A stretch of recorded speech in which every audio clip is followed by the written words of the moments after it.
Hey folks, this is Riker, bringing you a Diablo 3 Reaper of Souls guide to a Crusader Roland set build that is sweeping the world of Sanctuary.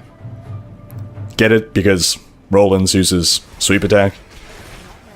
Yeah, you can unsubscribe now. This build is incredibly powerful and blows anything that Akkarats could have done in the past out of the water.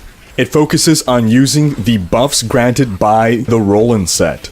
And in this case, we're focusing on the sweep attack side of things. So your set bonuses make sweep attack reduce the cooldown of your laws and defensive skills by 1 second. Your sweep attack damage is increased by 500%. And every time you hit an enemy with sweep attack, you gain 30% increased attack speed for 3 seconds, and this effect can stack up to 5 times. That translates into a crazy amount of increased attack speed, and this build is really fun to play.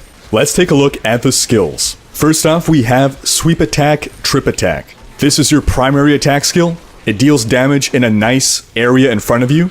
And the great thing about this rune is that it gives you a chance for crowd control. This gives you more survivability in those greater rifts. Enemies that are stunned are not attacking you. Next, we have Condemn Vacuum. Now, while Trip Attack does have a nice area, we're using Condemn Vacuum as a means of sucking enemies up and bringing them even closer into your range of Sweep Attack. Condemn deals roughly 1,000 damage, but Sweep Attack, with Roland's, is dealing about 3,000 damage per attack. And with that attack speed buff, it's attacking very often. So Condemn's 1,000 damage on a 15-second cooldown isn't really appreciable, but we're using it for that Vacuum rune. This really helps with your efficiency. You want Sweep Attack to be hitting as many enemies as possible. First off, for reasons of time and resource efficiency, but for other reasons that we will get to as well. Next, we have Iron Skin, Steel Skin. This is a purely defensive option, and Roland's makes Sweep Attack reduce the cooldown on it. So you'll be able to pop this a lot more often than 30 seconds. In the old Crusader meta, with the Akan set, it was permanent Akkarat's champion that would give you the survivability you needed and the cooldown reduction you needed. Roland's offers a different avenue of doing this. So you're not going to have 100% uptime on Iron Skin, but you will be able to have it when you need it. Or rather, you'll have to manage when you use it and use it strategically. Next, we have Akkarat's champion, Prophet. This is for those big fights, buffs your damage, your wrath generation, and your toughness, and gives you a free revive if you die. Next, we have Laws of Valor, Unstoppable Force. The passive ability grants you faster attack speed, and the active ability gives you even more attack speed, but more importantly reduces the wrath cost of your sweeping wind. And this is another skill whose cooldown will be reduced by the Roland set. Then we have Steed Charge, Draw, and Quarter. As you're going through a greater rift, because you want to be maximizing the number of enemies that you're hitting, you're sometimes going to want to use your Steed Charge to pull enemies along with you. Bring them forward, bring them into another group of enemies, so that again, you're getting the most out of every sweep attack. And Steed Charge also remains a defensive option, of course, but that rune Drawn Quarter really gives you a lot of utility if you're able to make clever use of it. For our passives, we have Finery. That's just a flat damage and toughness boost. Holy Cause makes you deal 10% more damage. Heavenly Strength allows you to wield a two-handed weapon in one hand, which we need to do for this build. And Indestructible gives you that free res. Onto our gear. First off, you need all 6 pieces of Roland's set. On your shoulders, you want defensive stats plus cooldown reduction. On your helm, ideally you want strength, critical hit damage, sweep attack damage, and a diamond. For your amulet, there's no mandatory amulet, but really the best in slot would be a Mara's. Mara's will make you immune to poison damage and let you be healed by poison damage. And if you're trying to push higher greater rifts, you'll notice that the majority of Rift Guardians deal poison damage. So that makes this the most useful of the elemental resistance amulets. That said, getting one-shot by Jailer sucks, so I wouldn't say no to a Countess Julia's. The Zephyrian amulet will make you immune to lightning. The Flavor of Time allows you to gain an additional stat on your amulet. So while your ideal stats are normally lightning damage, critical hit damage, and critical hit chance, or barring that, strength, crit, and crit, the Flavor of Time allows you to gain an additional stat, in which case you'd want lightning, crit, crit, and cooldown.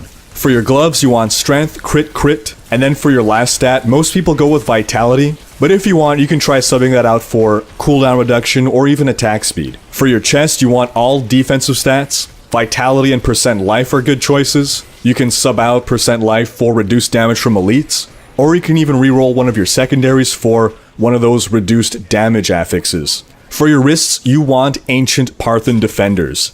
If you want to push the highest Greater Rifts, these are non-negotiable. As a special property, each stunned enemy around you reduces your damage taken. What does Trip Attack do? It's going to be stunning enemies. We need this for survivability. And you want the standard loadout of stats, elemental damage, strength, vitality, and critical hit chance. For your rings, you're going to want a Convention of Elements. Now what this does is grant up to 200% increased damage to a single element for 4 seconds.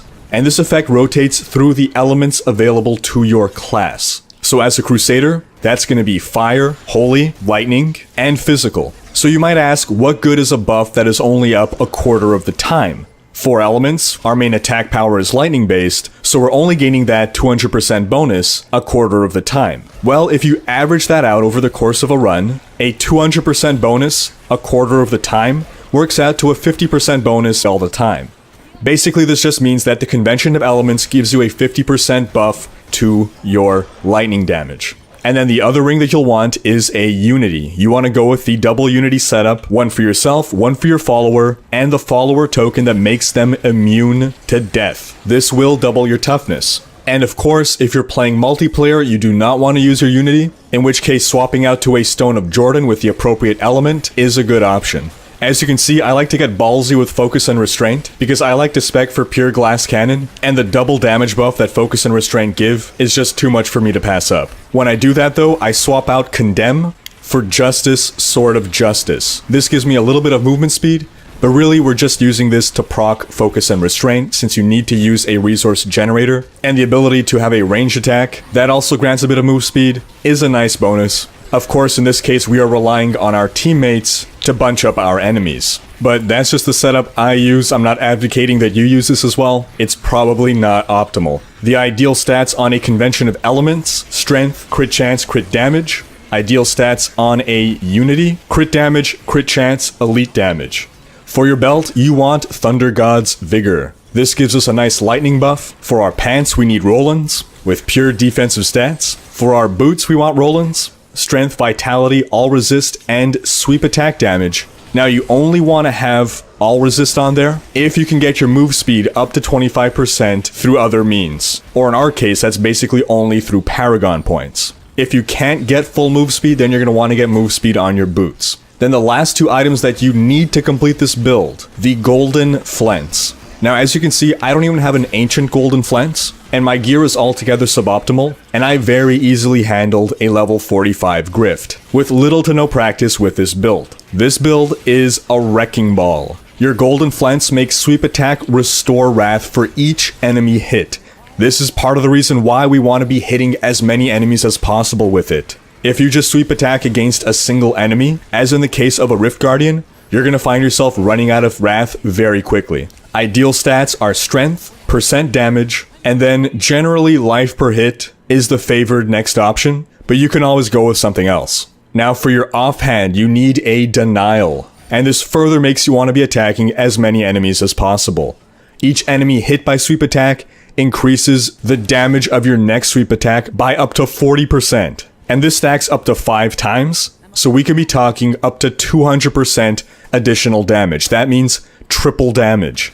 Ideal stats for your Denial are Strength, Vitality, Crit Chance, and then either life percent, damage versus elites, or a socket, which you'll use to put a ruby in. And that's going to combine well with our Finery passive. Now, one trick for getting a Denial, it is not a Crusader shield.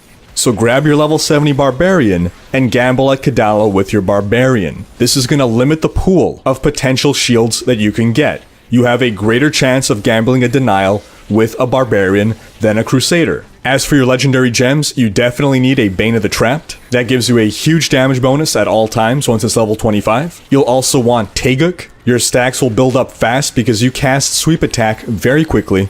And then for your last gem, you have a bit of an option. You can go with Bane of the Powerful if you want to be a little more offensive, or if you want to opt for defense, you can go with Esoteric Alteration, or even Molten Wildebeest Gizzard. That wraps up this guide. Thanks for watching. Leave a comment letting me know what your favorite Crusader build has been throughout history. Is it Sweep Roland? Is it Bash Roland? Is it one of the many old Akan sets? Let me know in the comments. Check out these other videos, and if you enjoyed this one, share with friends, hit like, and subscribe to join Riker's Raiders.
I wish I could do that.